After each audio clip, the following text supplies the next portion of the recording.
Hola a todos, ¿cómo están? Soy el ensayista sin que hacer y sí, pienso demasiado. Quédate al final para que reflexionemos juntos. Continuando con el par de videos adecuados para esta época en la que se vienen el primero, el 2 de noviembre y los festejos de Día de Muertos o Halloween, dependiendo de dónde estés viendo este video, pues me decidí a traer uno que me recomendó un amigo. Y ciertamente el tema me gustó mucho al investigarlo. Tuve que descargar un par de libros para poder documentarme de manera adecuada y bueno, hoy vamos a hablar sobre los juicios de Salem. ¿Aún quieres dominar al mundo? Sí. Espere, no, quise... La historia de Salem en 1692 no pertenece solo al pasado. Es un espejo incómodo que devuelve una y otra vez los rostros del miedo colectivo y la fragilidad de la razón. Esto se va a poner feo. Los juicios llevados a cabo en ese tiempo no fueron únicamente una tragedia moral ni un desvarío religioso. Fueron a la vez crisis política, fenómeno psicológico masivo y ensayo jurídico fallido en el laboratorio social del Nuevo Mundo. Políticamente, Salem se incubó en una coyuntura inestable. Cambios de carta colonial, disputas por autoridad y fronteras, guerras en el norte que sembraban miedo y rumores. Ese telón de fondo convirtió la ansiedad cotidiana en explicación sobrenatural, algo muy común hasta el día de hoy.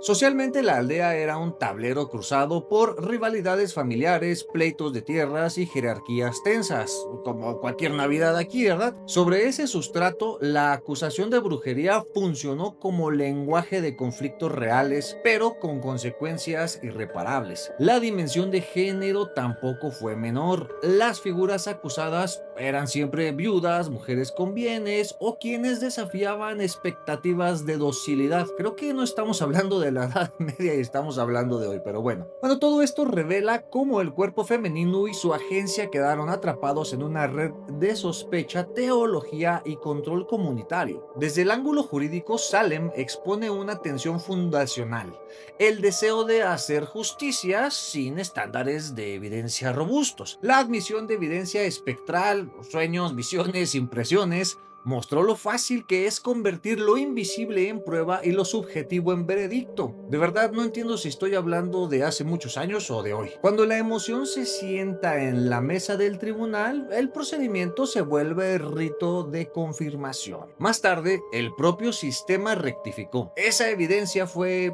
repudiada y algunos jueces expresaron arrepentimiento público, pero el aprendizaje llegó tarde para quienes pues habían sido ya destruidos por la palabra.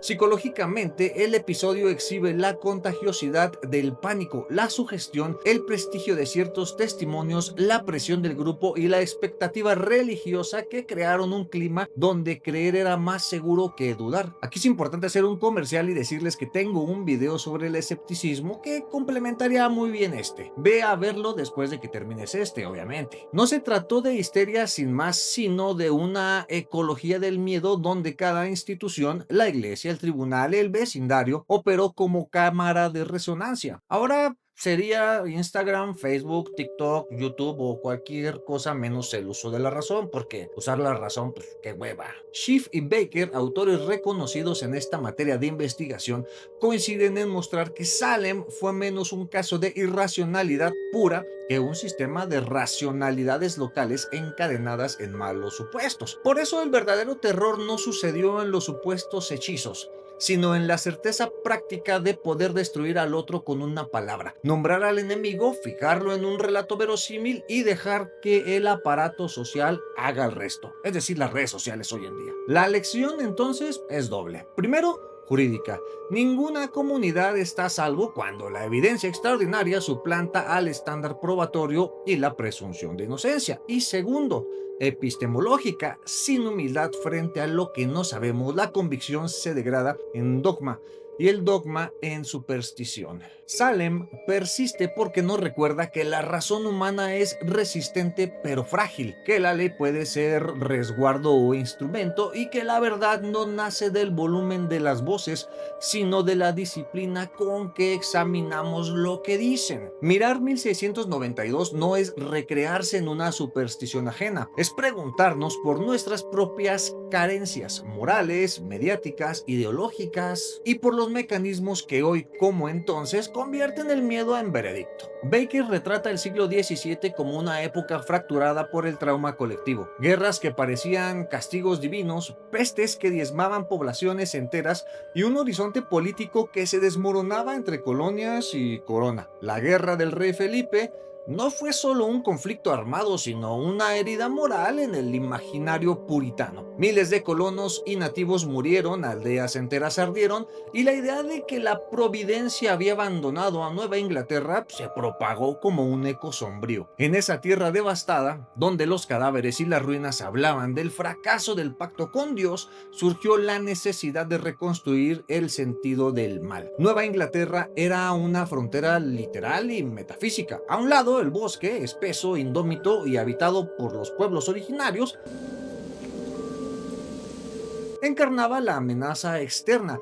Al otro, las propias almas de los colonos, donde el diablo podía esconderse con toda la facilidad del mundo. ¡Ay, el diablo! Los puritanos se consideraban elegidos para mantener la pureza divina en una tierra impura, y esa convicción se convirtió en su condena. El miedo a lo desconocido no era solo físico, sino teológico. El caos no venía únicamente de la naturaleza o del enemigo visible, sino de la sospecha de que el mal podía anidar dentro de la comunidad, incluso entre los más devotos. En ese contexto de vulnerabilidad total, económica, espiritual y política, Baker identifica lo que llama una tormenta perfecta, una confluencia de factores culturales, religiosos y sociales que transformó el miedo cotidiano en histeria colectiva. Las tensiones de clase, los conflictos territoriales y las pugnas por el poder eclesiástico se mezclaron con el discurso del pecado, hasta que cada desaveniencia fue interpretada como señal de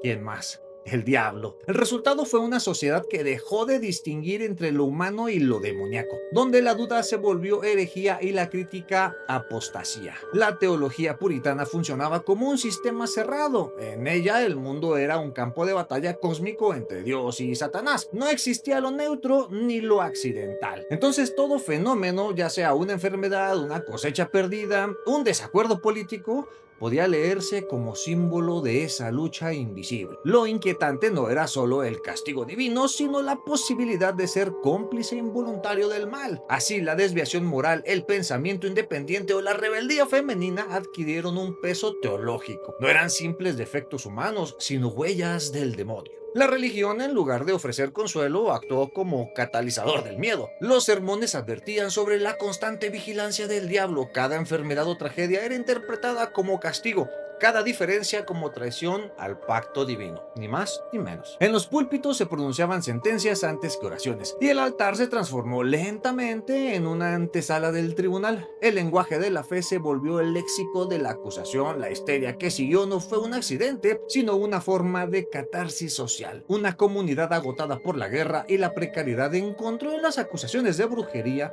un modo de expresar sus traumas, de darles forma y sentido. El miedo se ritualizó, los juicios se convirtieron en ceremonias de purificación, donde el castigo público simbolizaba la expulsión del mal colectivo. Los gritos de las afligidas eran, a su modo, la voz de un cuerpo social enfermo que buscaba alivio en el dolor de otros. Se debe leer a Salem no como una anomalía histórica, sino como un espejo antropológico. Allí donde el poder religioso domina el discurso, donde la incertidumbre política se mezcla con la ansiedad social y la ciencia aún no ofrece respuestas, el miedo se organiza en forma de fe. Lo que en apariencia fue una crisis de brujería, en el fondo fue una crisis de interpretación. El intento desesperado de una sociedad por encontrar significado a su sufrimiento, aunque el precio fuera la vida de los inocentes. Casi como ahorita, ¿no? No se crean.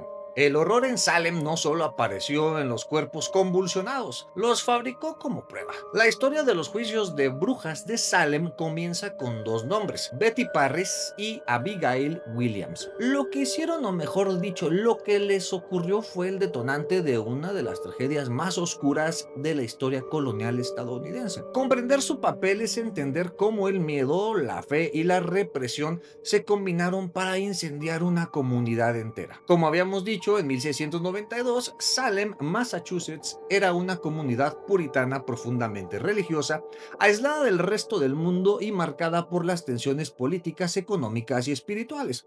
Los habitantes vivían bajo el temor constante de los ataques indígenas, la pobreza y, sobre todo, el pecado y el diablo. En ese ambiente sofocante, en donde la vida era una lucha entre la salvación y la condena, bastaba una chispa para encender la histeria colectiva. Como ahorita. Bueno, ya. Esa chispa fueron dos niñas, Betty Parris de 9 años y Abigail Williams de 11 años. Betty Parris era la hija del reverendo Samuel Parris, un pastor autoritario, como no, obsesionado con el pecado, como no, y temido por su congregación. Bueno, Abigail Williams era su sobrina y vivía en la misma casa bajo el mismo techo donde la religión no ofrecía consuelo sino vigilancia. Allí cada palabra, cada gesto, cada pensamiento era susceptible de ser juzgado como una señal del bien o del mal. En ese hogar cargado de discursos sobre la tentación y la salvación, las niñas crecieron respirando el miedo como parte de su educación espiritual. A comienzos de enero de 1692, las niñas comenzaron a comportarse de manera un tanto extraña. Convulsionaban, gritaban, se desmayaban, imitaban animales y aseguraban ser pinchadas por objetos invisibles. Decían ver sombras, es decir, espectros y figuras que las atormentaban por las noches. Los médicos eran incapaces de encontrar una causa física y entonces dictaminaron que estaban bajo la influencia del diablo. Obviamente, yo no encuentro lógica en sus fallas, fallas en su lógica. Esa conclusión encajaba perfectamente con el imaginario puritano. El mal era real y el diablo actuaba a través de los cuerpos humanos.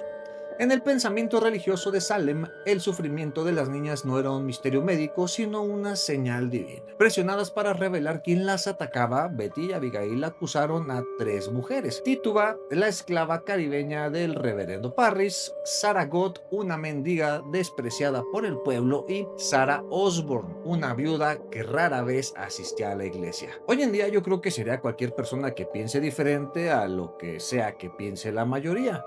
Creo que no ha cambiado mucho entonces, ¿verdad? Las 3 eran mujeres marginadas, lo suficientemente diferentes para encajar en el papel de culpables. Sus nombres bastaron para encender el delirio. En pocos días fueron arrestadas y los sermones empezaron a hablar de una conspiración satánica que amenazaba a Salem. Otras niñas y jóvenes comenzaron a presentar los mismos síntomas. La histeria se volvió contagiosa, lo que pudo haber sido un caso aislado de angustia infantil que se transformó en una ola de acusaciones, miedo y venganza. En cuestión de semanas, Salem estaba dividido. Los que acusaban y los acusados, los puros contra los malditos. La comunidad se había convertido en su propio verdugo. Creo que sí está pasando ahorita, ¿no? El gobierno colonial respondió creando un tribunal especial, la Corte de Oyer and Terminer, presidida por el juez William Stockton.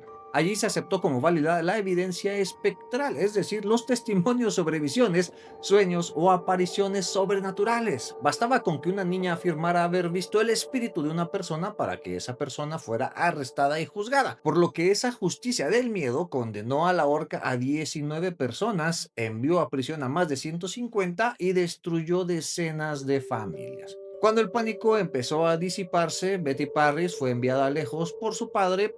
Avergonzado por el caos que había desatado, se recuperó y desapareció de la vida pública. Abigail Williams, en cambio, se perdió en el anonimato histórico. Algunos registros sugieren que murió joven, otros que abandonó Salem para siempre. En todo caso, ninguna fue castigada. Las iniciadoras del pánico se esfumaron, dejando atrás de sí un pueblo totalmente quebrado. A lo largo de los siglos se han planteado diversas hipótesis sobre lo que realmente les ocurrió: histeria colectiva o trastorno psicógeno masivo, una reacción social al estrés donde los síntomas se contagian emocionalmente, como en el capítulo de House donde van en el avión, más o menos. Por lo que un trauma psicológico en el ambiente de represión y miedo y control pudo haber provocado disociaciones o crisis nerviosas. Intoxicación por cornezuelo del centeno, ergotismo es lo que vendría a ser.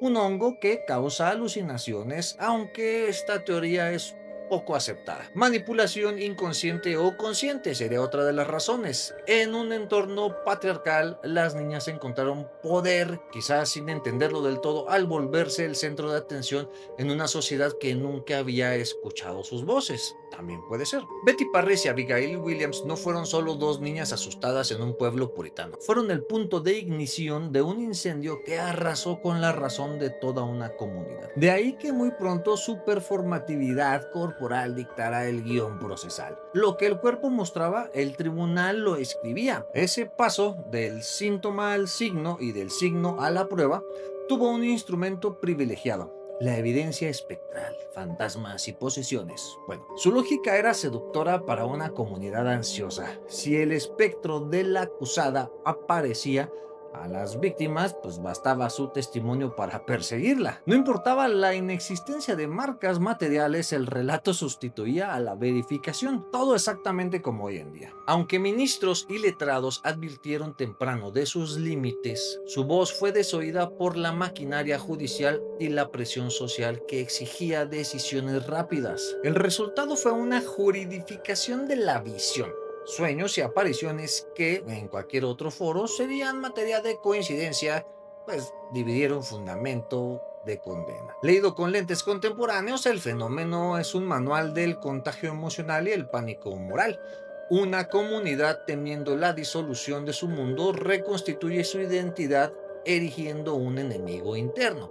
La religión no fue solo combustible simbólico, organizó el miedo. La cosmología puritana enseñaba a leer toda desviación como una enfermedad, una mala cosecha, una disputa con el vecino, como infiltración demoníaca. En ese régimen de sentido, el púlpito proveyó gramáticas de peligro y legitimó que el tribunal actuara en consecuencia. La autoridad ministerial era rara vez cuestionada, podía escalar sospechas privadas a cacerías públicas. Pero debajo de los espectros vibraban conflictos muy humanos. Entonces la brujería ofreció un idioma útil para procesar viejos agravios. Donde había rencor o competencia por estatus, emergía una acusación. Donde había una voz incómoda, aparecía un pacto con el diablo. Salem, en ese sentido, fue una advertencia temprana sobre los peligros de abolir la verificación bajo presión social o religiosa. Los eventos ocurridos en Salem nos enseñan que el poder, cuando carece de límites racionales, se disfraza de moral para perpetuarse. Salem fue el teatro donde el miedo se volvió ley y la justicia dogma. Sin embargo, la misma tragedia abrió paso a una forma incipiente de ilustración colonial: el reconocimiento de que la verdad no puede surgir del pánico. Entonces, el legado de Salem no es solo recuerdo de superstición, es una lección política y científica sobre los peligros de las certezas absolutas. Allí donde la autoridad convierte la fe en procedimiento y el miedo en evidencia, el Estado deja de ser garante de justicia para transformarse en un instrumento del delirio. La historia una vez más nos recuerda que toda ley que no se somete a la razón termina repitiendo el fuego de Salem. Las familias de los acusados quedaron marcadas por el estigma social, la ruina económica y la vergüenza heredada. Los nombres de las víctimas se convirtieron en sinónimo de vergüenza o deshonra, y durante décadas sus descendientes lucharon por limpiar esa mancha que ni la absolución posterior ni las disculpas públicas lograron borrar del todo. El miedo, una vez institucionalizado, se mantuvo latente, y lo que Salem dejó como legado no fue solo el recuerdo de injusticia, sino un trauma colectivo. Una comunidad que aprendió que la fe y la ley, cuando se confunden, destruyen el tejido mismo de la convivencia. Todo esto representa el momento en que la sociedad, ciega de certeza moral, se vuelve contra sí misma. Desde entonces, Salem dejó de ser solo un lugar, se transformó en un verbo, en una advertencia, en una palabra que resuena: el peligro de los juicios sin evidencia y las acusaciones sin reflexión. En años más recientes, los ecos de Salem resuenan en los linchamientos mediáticos, las campañas de cancelación, la desinformación digital y las teorías conspirativas. Las redes sociales han reemplazado los púlpitos y los tribunales, pero el impulso es el mismo: la urgencia de culpar a alguien para conjurar el miedo colectivo. Hoy, como en 1692, la verdad se vuelve secundaria frente a la emoción compartida. y la justicia se sustituye por la rapidez del juicio público. En ese sentido, la sociología y la psicología contemporáneas convierten la tragedia colonial en una lección atemporal sobre la naturaleza del miedo humano. Salem enseña que el pánico, cuando se socializa, se vuelve sistema, que las comunidades, cuando pierden el sentido de la duda, producen monstruos en nombre de la pureza. Y esa es la paradoja que lo mantiene vigente. Cada época tiene su propia casa de brujas, su propio tribunal, su propia certeza de estar del lado del bien. La verdadera advertencia de Salem no es religiosa ni histórica, sino ética. Una sociedad que no cultiva la razón crítica está siempre a un paso de volver a encender la hoguera. Entonces, lo que ayer fue religión, hoy puede ser ideología moral o política. La elección final es clara y terrible.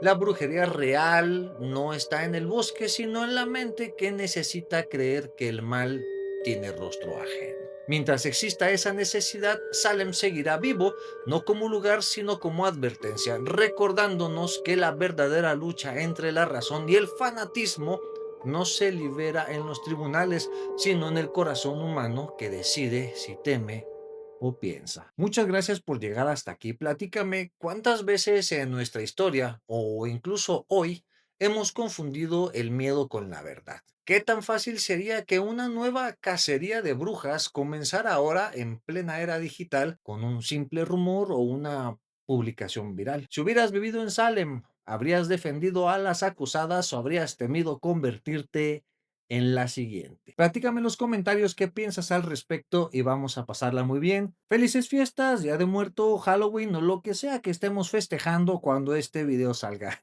Nos vemos.